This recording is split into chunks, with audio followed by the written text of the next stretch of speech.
네, 안녕하세요 여러분. 경제견 정독계입니다. 네, 오늘은 국내 증시가 상승을 해서 좀 기분 좋은데요. 기분 좋은 김에 바로 주요 지표와 그리고 연준 인사들의 발언, 그리고 연준의 베이지북에 대해서 한번 살펴보겠습니다. 먼저 어제 있었던 CPI에 대해서 알아보겠습니다. CPI 함께 살펴보시면 전월 대비 0.1에서 0.2, 예측치 0.3 대비 소폭 하락했고요. 그리고 전년 대비 4.0에서 3.0으로 상당하게 많이 하락을 했습니다. 유가 하락이 가장 큰 역할을 했다고 보시면 될 것 같고요. 그리고 변동성이 큰 에너지와 식료품을 제외한 근원 소비자 물가지수를 살펴보시면 전월 대비 0.4에서 0.1, 그리고 전년 대비 5.3에서 드디어 4자를 보내요. 4.8. 아직까지 근원 소비자 물가지수는 헤드라인 소비자 물가지수보다 아직 상당히 좀 높지만 그래도 점진적으로 떨어지고 있고 드디어 5자에서 4자로 내려왔다. 이제 앞으로 3자를 더 볼 수 있을 거라는 기대감이 더 형성되었습니다.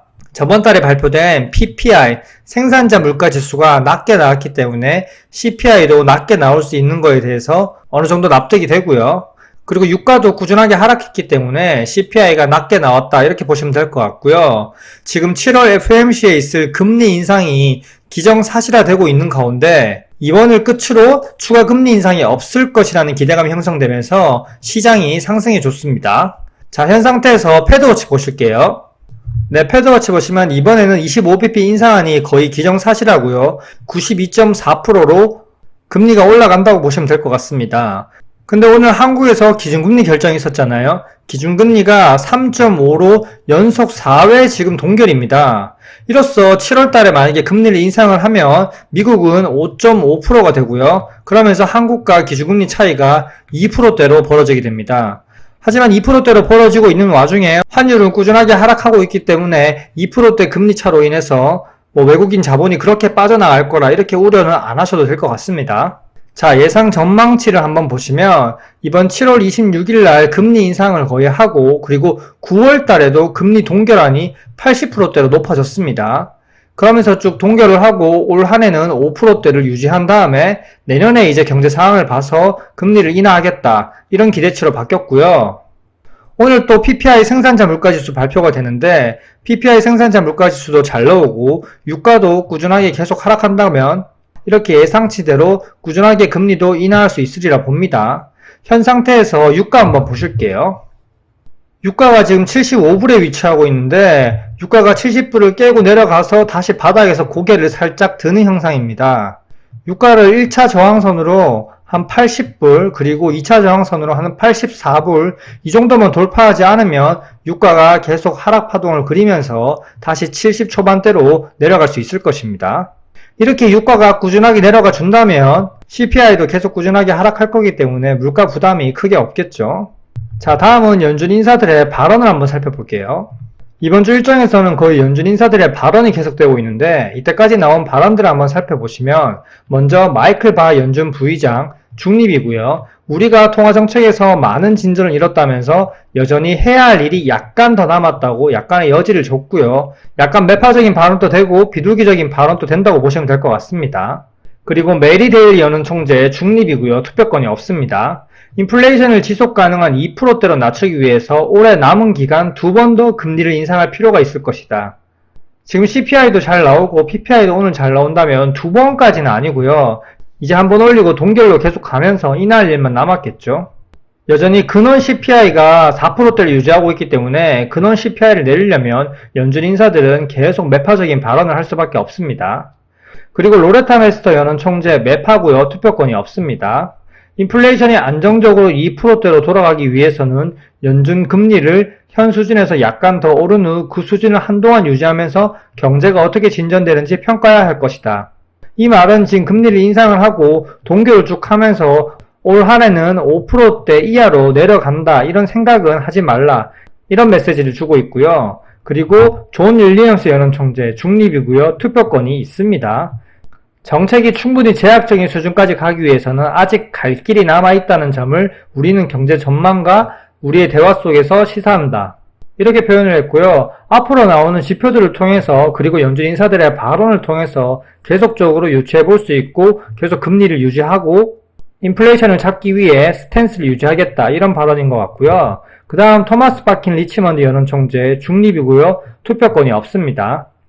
물가 상승률이 아직 너무 높다. 그리고 너무 빨리 물러나면 인플레이션이 다시 또 고개를 들 것이고 연준이 해야 할 일이 더 많아질 것이다. 즉 이 말은 인플레이션을 올리고 나서 동결 기조를 계속 유지하면서 그리고 연준 인사들도 계속적으로 매파적인 발언을 하고 향후 데이터를 확인하겠다. 이런 여지를 주는 발언을 통해서 인플레이션이 다시 급격하게 상승하는 것을 막겠다. 이런 취지로 보면 될 것 같습니다. 그리고 닐 카시카리 연원총재 매파고요. 투표권이 있습니다.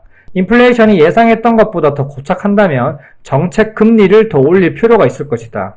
계속 매파적인 발언을 하면서 겁주기 발언을 하고 있고요. 지금 지표가 나름 긍정적으로 나오고 있지만 아직까지 근원 CPI가 3%대를 보이지 않고 있기 때문에 아직은 그래도 지켜보면서 경계해야 될 수준이다.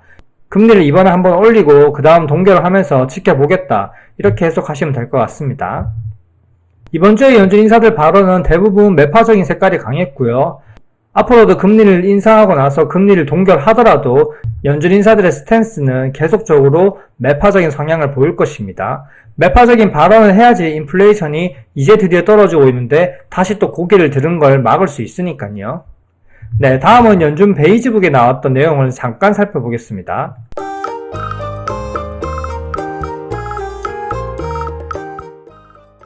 연준 베이지북에서 어떤 말이 있었냐면요.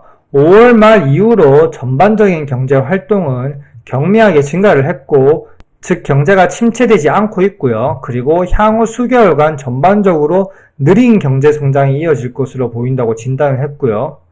향후 경제가 연착륙을 하면서 경기 침체가 되지 않을 것 같다. 하지만 경기 침체는 되지 않지만 경기가 또 급하게 성장하는 것도 아니고 느린 성장으로 경제가 완만하게 갈 것이다. 이렇게 표현을 했고요. 그리고 물가가 대체로 완만한 속도로 상승했고 이때까지 물가가 급격하게 올랐다면 물가가 이제 서서히 떨어지면서 기울기를 완만하게 만들고 있다는 표현이죠. 그리고 몇몇 지역은 인상 속도가 둔화했으며 고용도 완만하게 늘었다고 평가를 했습니다.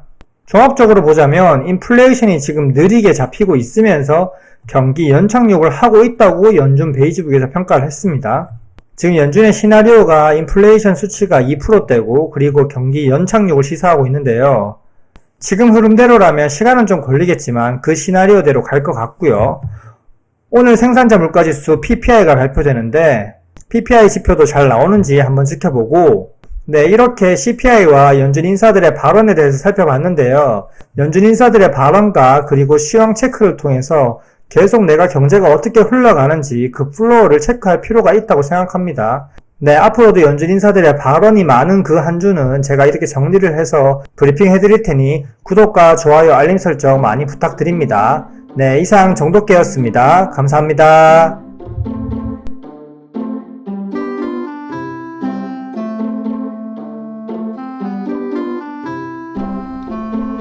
Why?